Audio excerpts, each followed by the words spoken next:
Close your eyes and imagine that a soft white glow is forming at your feet.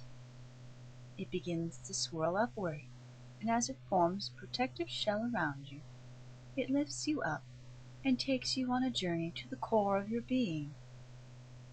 The misty glow sets you down and dissipates to reveal a marble staircase that spirals downward.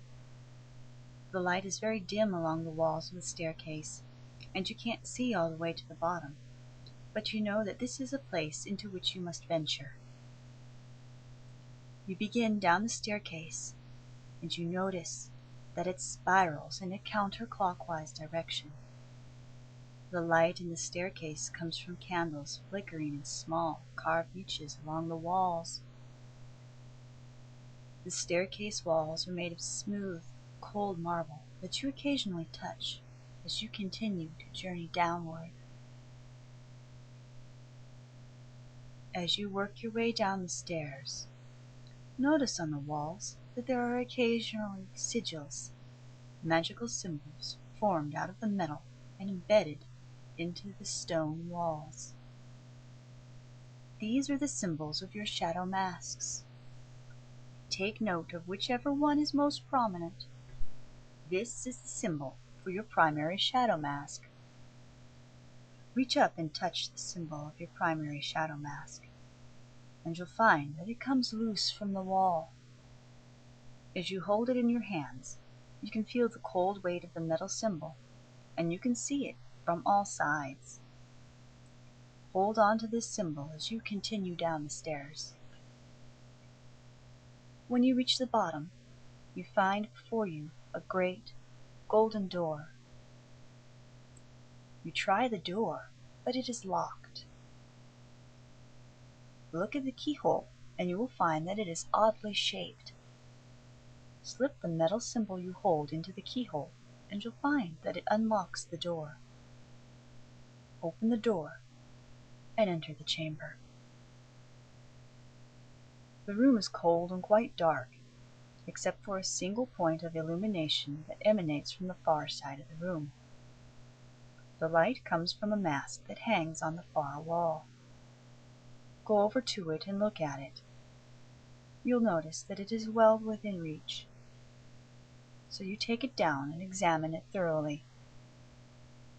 On the inside of the mask is its name. Take note of that.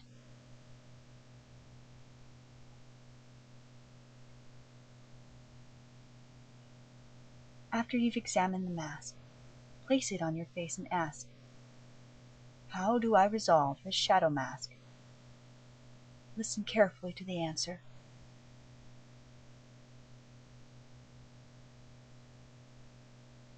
Once you've heard the message, ask this: what do I have to learn from the shadow mask?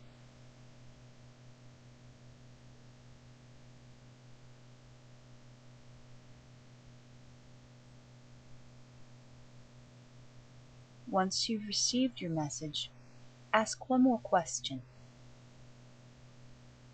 What does this shadow mask keep me from doing?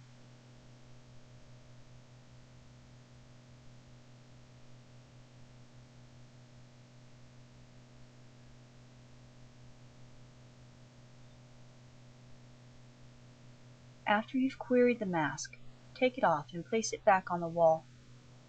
Exit the chamber and lock the door with the metal symbol you retained. As you climb the stairs, you can place the symbol anywhere along the wall, and it will set itself in the marble. Continue to head to the top of the stairs, this time moving much more quickly than before. Once you have reached the top, the white glow enfolds you once again, lifts you up, and brings you back to your body. When you have arrived back fully, take a moment to contemplate your experience, and perhaps journal using these questions.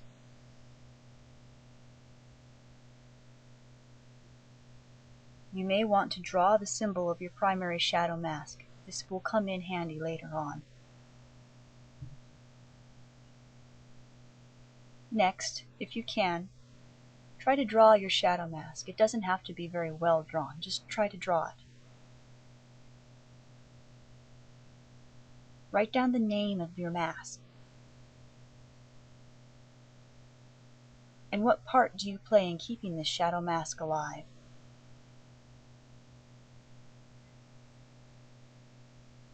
What are the effects of this shadow mask on your life?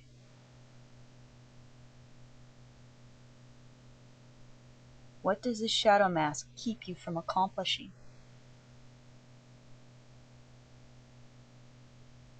Now, what action must you take in order to resolve your primary shadow mask? What have you to learn from this mask? Feel free to keep writing if you need to. You may find that you have more to write down than the questions that were suggested.